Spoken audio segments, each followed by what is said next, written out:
National Hindu league എന്ന് പറയുന്ന ഒരു ചാരിറ്റബിൾ കൾച്ചറൽ സൊസൈറ്റിയുടെ ആഭിമുഖ്യത്തിൽ പശ്ചിമ ഘട്ടം നേരിടുന്ന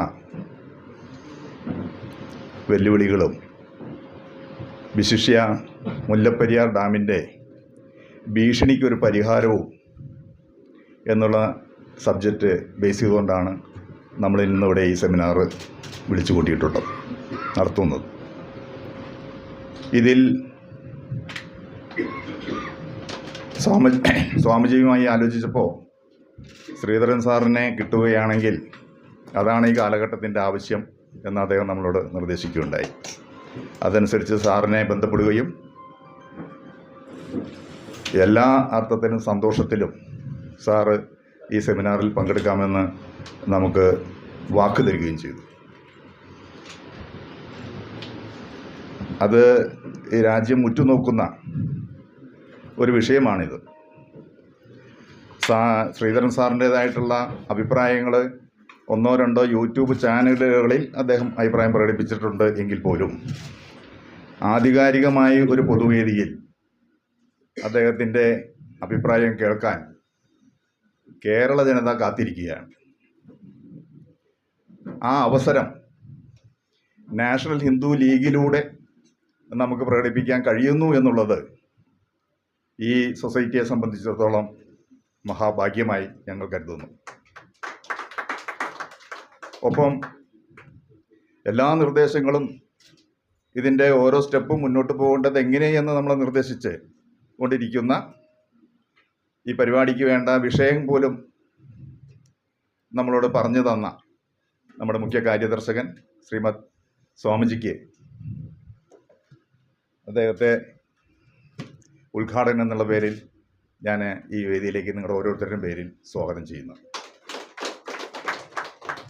ശ്രീധരൻ സാറിനും സ്വാഗതം തന്നെയാണ് പറഞ്ഞത്.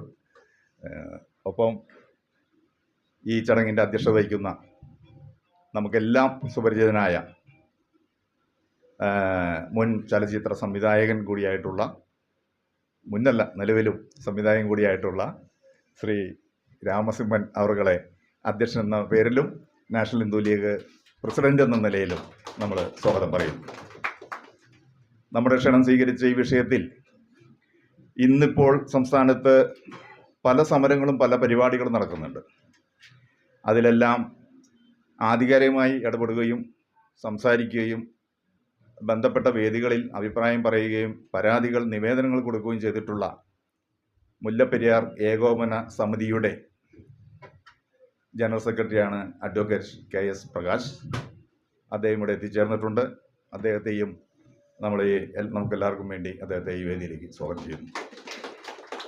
അതുപോലെ പക്ഷി സ്നേഹിയും എല്ലാ അർത്ഥത്തിലും ഒരു പ്രകൃതി സ്നേഹിയും മൺപാത്ര നിർമ്മാണത്തിൽ അതീവ വൈദഗ്ധ്യം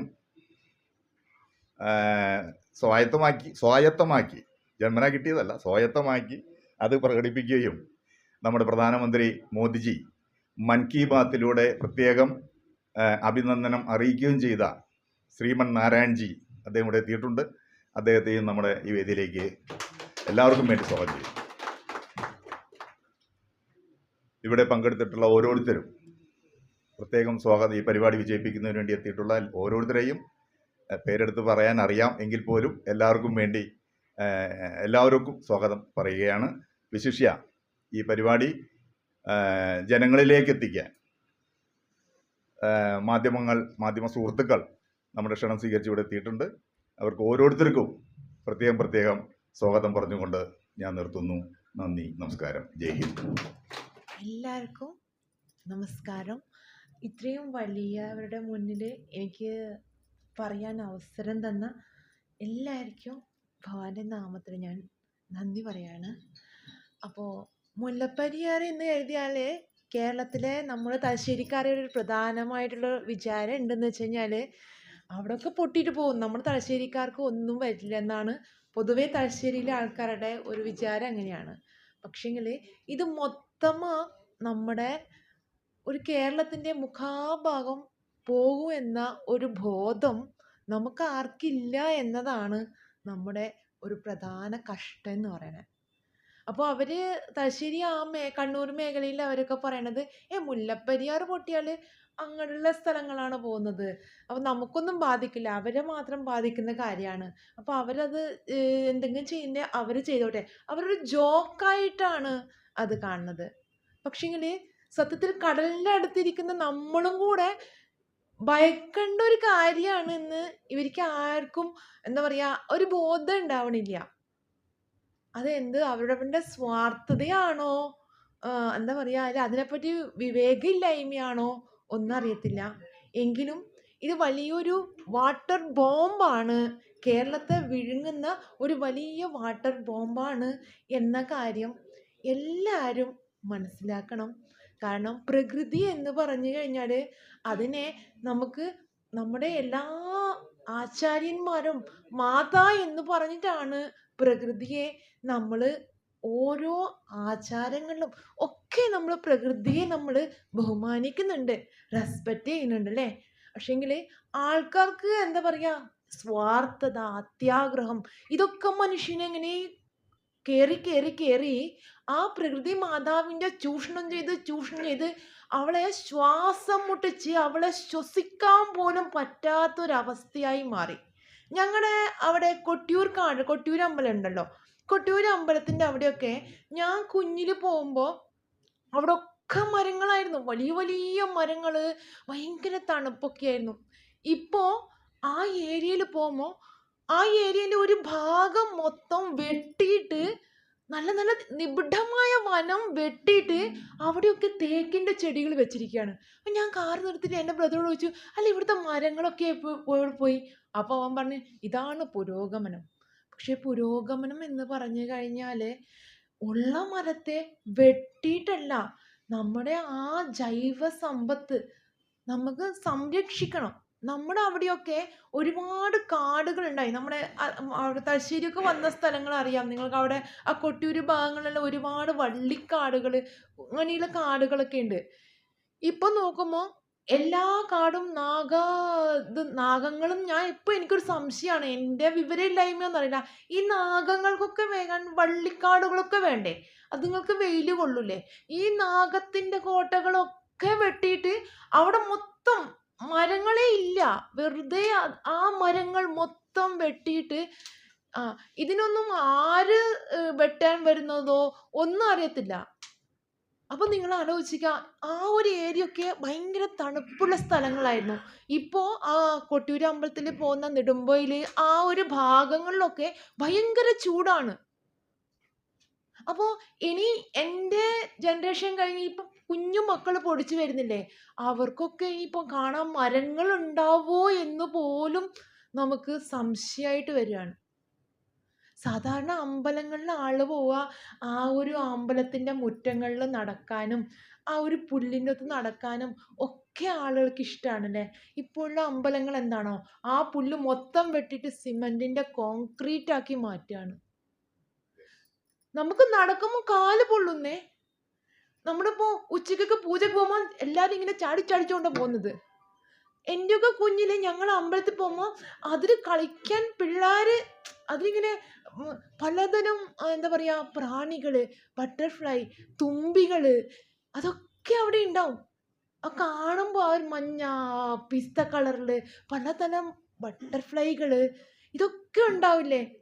ഇത് നോക്കി, ഈ സിമെന്റിന്റെ അകത്ത് എന്തുണ്ടാവാനാണ്? അത് തിന്നാൻ വേണ്ടി പലതരം പക്ഷികൾ വരും. ഒന്നുമില്ല, എല്ലാം നശിക്കുകയാണ്. It's to cruel. നമ്മുടെ അടുത്ത ജനറേഷനോട് നമ്മൾ ചെയ്യുന്ന ഏറ്റവും വലിയ ക്രൂരതയാണത്. അത് നമ്മൾ ഓരോ ആളുകളും അതിൻ്റെ ഉത്തരവാദികളാണ്. അത് അവരുതല്ലേ, നമുക്ക് പ്രശ്നമില്ല. ഇത് ഇവരുതല്ലേ, നമുക്ക് പ്രശ്നമില്ല. അങ്ങനെയില്ല, ഇതൊക്കെ നമ്മുടേതാണ്.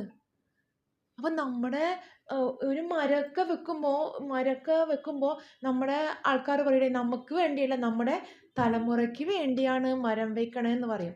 ഇപ്പോൾ നമ്മുടെ തലശ്ശേരിയിൽ മരത്തിൻ്റെ പേരിലാണ് ആൾ അടിയുണ്ടാക്കണത്.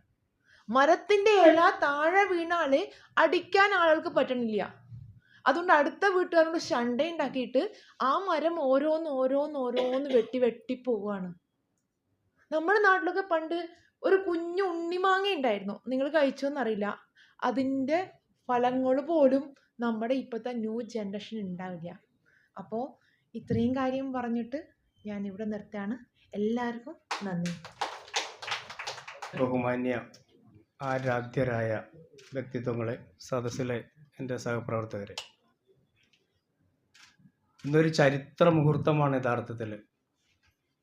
ഇന്ത്യക്ക് സ്വാതന്ത്ര്യം കിട്ടിയിട്ട് 78ാം വാർഷികം നമ്മൾ ആഘോഷിച്ചു. മുല്ലപ്പെരിയാർ ഡാമിന് 130 വയസ്സായി. ഏതാണ്ട് 80 വർഷം 50 വർഷത്തെ കാലാവധിയുള്ള ഡാമുമായിട്ടാണ് നമ്മളിന്ന് 80 വർഷത്തിന് ശേഷം സംസാരിക്കുന്നത്. ഈ ഡാമിന് കീഴെ 70,000 ജനങ്ങൾ ഭീതിയോടെ കഴിഞ്ഞുകൂടെയാണ് ഈ സമയത്ത്, തൊട്ടു താഴെ. അതുപോലെ തന്നെ 6 ജില്ലകളിലെ ആളുകൾ ഭയവിഹ്വലരായിട്ട് ജീവിക്കുകയാണ്.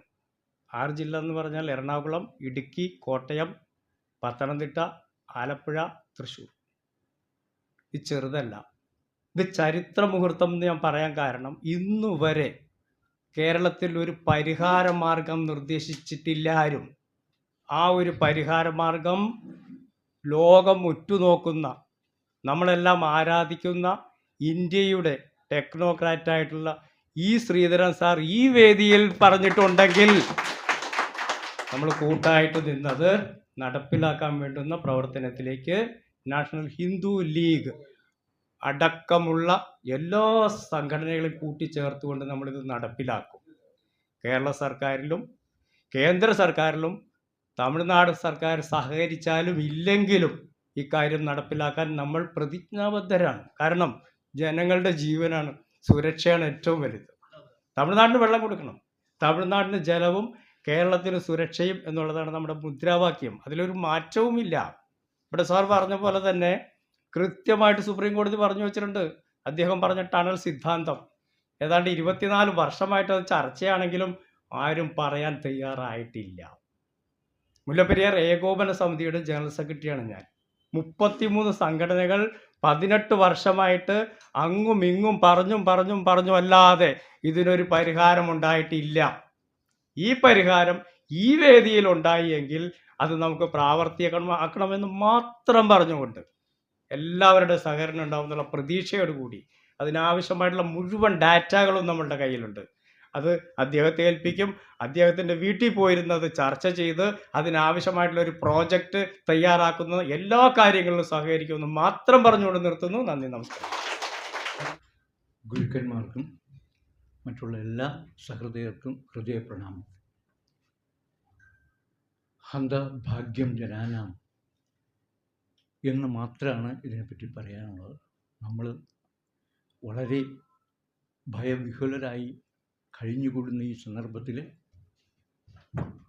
എല്ലാത്തിനും പരിഹാരമായി ഒരു ദർശനം പോലെ ഇവിടെ എനിക്ക് ഏറ്റവും പ്രിയപ്പെട്ട സുരേന്ദ്രൻ സാറ്, ഞങ്ങൾ 10 ദിവസം കൂടുമ്പോഴെങ്കിലും അങ്ങോട്ടും ഇങ്ങോട്ടും വിളിക്കും. അത്രയ്ക്ക് ഹൃദയം കൊണ്ട് ആരാധിക്കുന്ന വ്യക്തിപ്രഭാവം. അതേമാതിരി സ്വാമിജി, ഞങ്ങൾ തമ്മിൽ നേരിട്ട് ഇന്ന് കാണുകയാണ്. കാലിൻ്റെ സഷ്ടാംഗപ്രണാമം. ഈശ്വരാനുഗ്രഹം ഉണ്ടായി.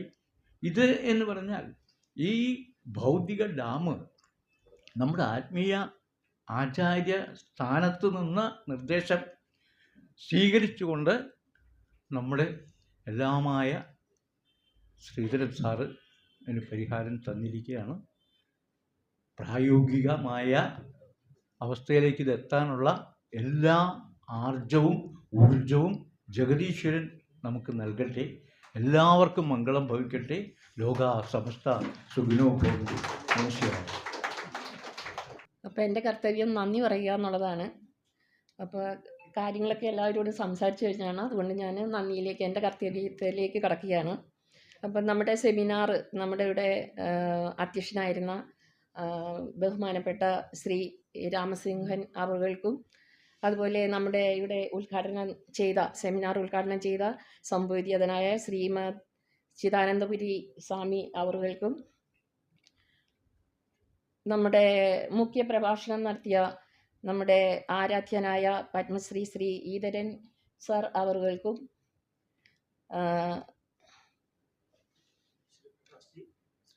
മുല്ലപ്പെരിയാർ സംരക്ഷണ ഏകോപന സമിതി ജനറൽ സെക്രട്ടറി ആയിരുന്ന ബഹുമാനപ്പെട്ട അഡ്വക്കേറ്റ് KS പ്രകാശ് അവർകൾക്കും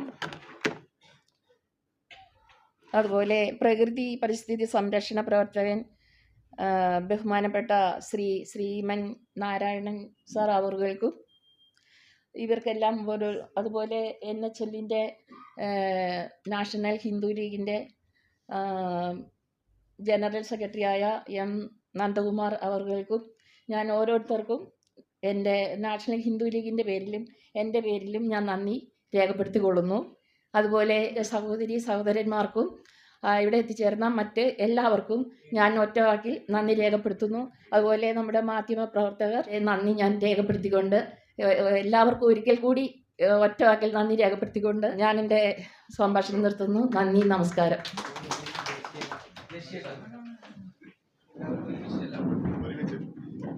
जनगणमन अधिनायक जय हे भारत भाग्य विधाता पंजाब सिंध गुजरात मराठा द्राविड उत्कल गंगा विंध्य हिमाचल यमुना गंगा उच्चल जलधि तरंगा तब शुभ नामे जाहे तब शुभ आशीष मागे गाहे तब जय गाथा जनगण मंगलदायक जय हे भारत भाग्य विधाता जय हे जय हे जय हे जय जय जय जय हे